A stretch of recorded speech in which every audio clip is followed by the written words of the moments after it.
This is the Digital Savage Experience Podcast, hosted by Roman Prokopchuk, bringing you all things digital marketing, tech, business, and motivation. What's stopping you from becoming relentless in all aspects of life? Are you ready to become a digital savage? Let's get into today's episode.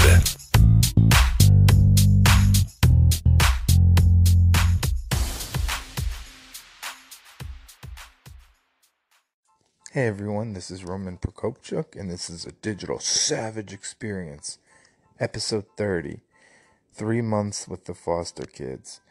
So, we started this journey, my wife and I, June 1st. Really didn't know what to expect, or how it would be, or how it would compare to the training we had in terms of foster care. But it's been a roller coaster ride of emotions, frustration with the system, and just overall happiness and joy that we see how the boys have grown over the past 12 weeks. So we got the boys, 2 brothers, now 18 months and 3 years old in June. And it's been a blessing, for sure.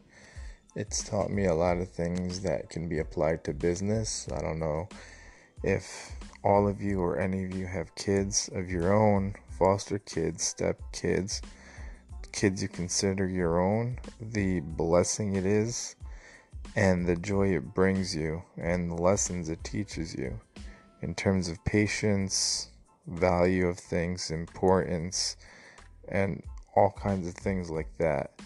So we've basically tried to add as much joy and love to their lives for however long they will be with us. So we've gotten them season passes to Six Flags, which they loved, in terms of going to Looney Tune Land every time, taking them on the safari and doing their ABCs with animals, and then just having a lot of fun with them there several times. First time we went was 4th of July. We've taken them to the aquarium. We've been to a baseball game. We've went to a Giants preseason game. And 2 weeks ago, we actually drove all the way down to Florida, which we needed approval on. And we took them to Disney World. First day, we just kind of relaxed, hung out at the Disney resort we stayed in by the pool. Second day was a little interesting. 12 hours in Disney World with the 18-month-old and the 3-year-old in 95-degree weather with probably 75 to 80% humidity. They were champs. We got through the whole day, all the way up to the fireworks. They slept well. We did Hollywood Studios. We went to the Gulf of Mexico. We hung out in other parts of Florida and basically stayed a week and had a 20-hour drive back. For the most part, they were good. Obviously, they're small, so they complain for things like food and bathroom breaks. But from June 1st, when we got them, to now, it's a complete turnaround in terms of their personalities, in terms of their eating habits, in terms of their discipline.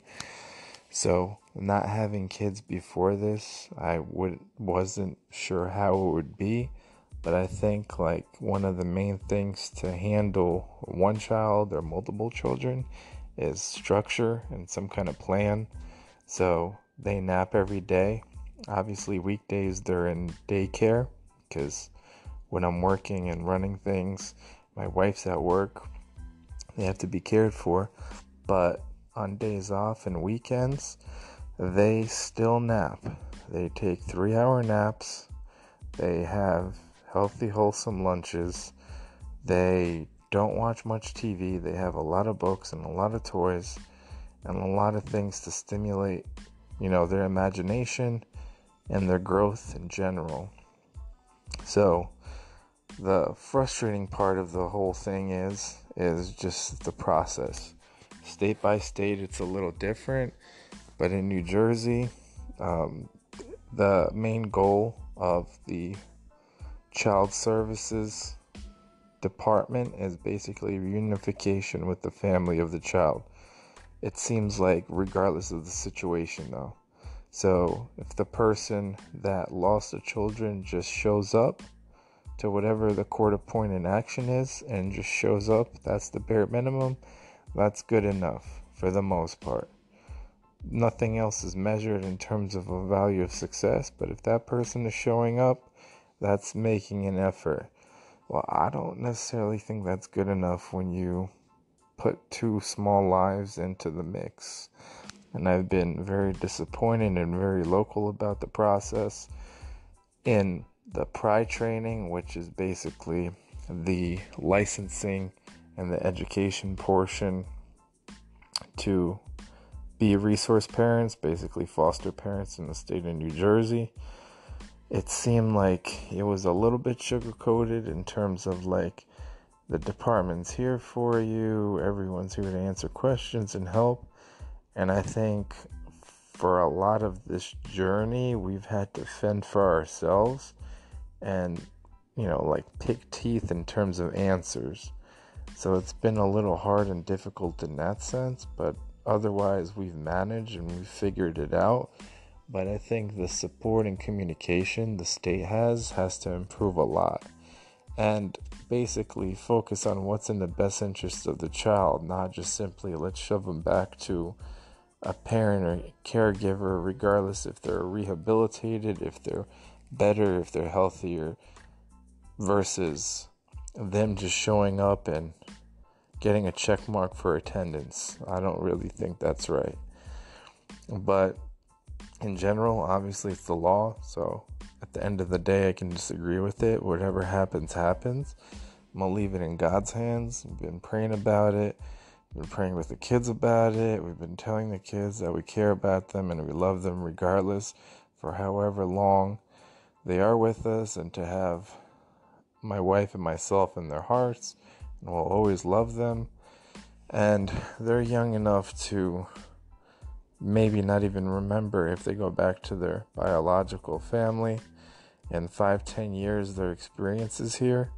But maybe the love and joy that we've shown them kind of molds them indirectly, regardless if they remember us. They may remember how to, be decent human beings.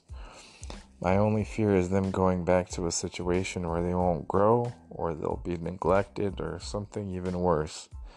So I'm praying about it.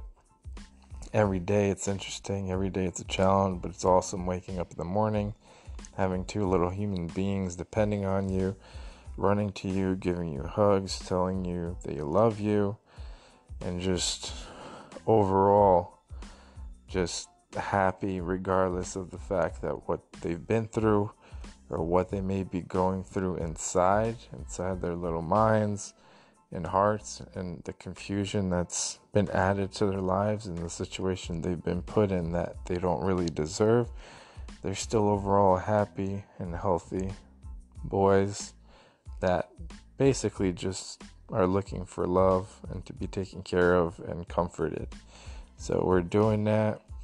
We've actually also, the second or third week they were there with us, it was the oldest boy's birthday, so we threw a big party for him, invited a bunch of people that showed up without even meeting them before, and were very loving, and introduced majority of our family members in the area in terms of, an extended circle of support as well, and they've been very well received. And the boys asked for various family members, and it's been great. We thought that they would be a little shy or confused, but they've basically adopted and accepted all of our family members, and vice versa. The family members have, embraced them and saw them as, complete joy and just happiness. So that's what I'm going through on that front, balancing that and prioritizing them, my wife and my dogs, with other things like Novazor digital work, like Cubic consulting work, learning, networking, blogging, contributing, this podcast, growing it, monetizing it at some point, and just taking it one day at a time. But regardless, it makes. But overall, the process has taught me a lot, and it's teaching me a lot day by day. And I hope to keep learning and growing. The other interesting part is we have a resource home that we've been approved to have as many as 4 kids, which basically came true a few weeks in, where we volunteered to take an emergency placement of 2 additional brothers, one being only a few months old and the other one being 4. So you can only imagine having 4 little boys for 3 days straight, basically caring for them, trying to comfort them, and that was super interesting. But all 4, basically, it didn't take much to keep them happy or, be joyous or warm. All they really needed is, some kind of love or affection, basically a hug to tell them everything was all right, tuck them in, feed them, play with them. And that's about it. That's all they kind of need. But other than that, these 2 additional boys were basically respite, which is kind of like emergency care in New Jersey, or short term as well. And they kind of showed up with no clothes, basically dirty, no formula, ripped up stuff. So my wife ran to the store, got hundreds of dollars of clothes and new backpacks and shoes and formula and things of that nature, because they simply needed it. Obviously, we haven't gotten that money reimbursed, which it is what it is, because it's not about money. But in New Jersey, kids basically get a stipend to take care of them. So a lot of these people that volunteer to be homes for foster care, long or short term, they're basically doing it for the money. So basically pocketing the majority of the money and giving the kids nothing, which is sad, because we're the opposite. We've thrown so much money to making these kids' lives as memorable as possible, regardless how long they are with us, that we don't care if we get it reimbursed or not. And the shame of it all is that there aren't that many people in terms of the foster care system that are foster parents that are like that in New Jersey. Yes, there are a lot in terms of, here or there, but as a whole, we've had stories of, we getting called about getting emergency placements where the foster parents have been accused of abuse and the foster kids have been taken out of the home. So it's rough. Not everybody is built for it, I guess. Emotionally, mentally, financially. But I think if you're doing it for the right reasons and you're taking it one day at a time, I think it'll all work out. If these kids can become productive and healthy and stable members of society, and we inspire them and help them to grow and get rid of anything in terms of their mind that they've gone through, or help them cope with it, then I think it's a lot more beneficial than, monetary or materialistic things, because these kids will remember it, and it definitely shape their lives for the better and shape them as, upstanding men and women.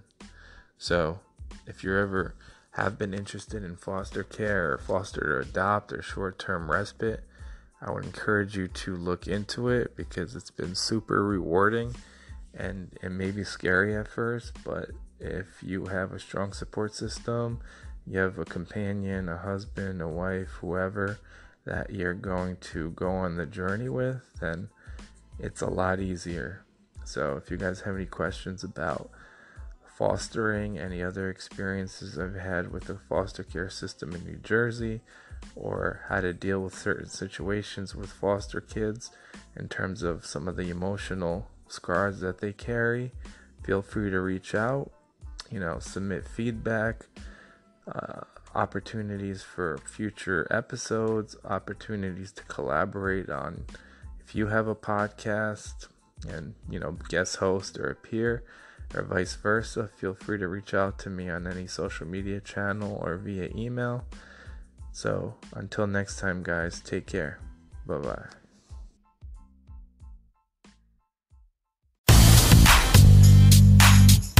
This podcast has been brought to you by Nova Zora Digital. Find out how Nova Zora Digital can help your company grow online. Learn more at novazoradigital.com. Until next time, all you digital savages.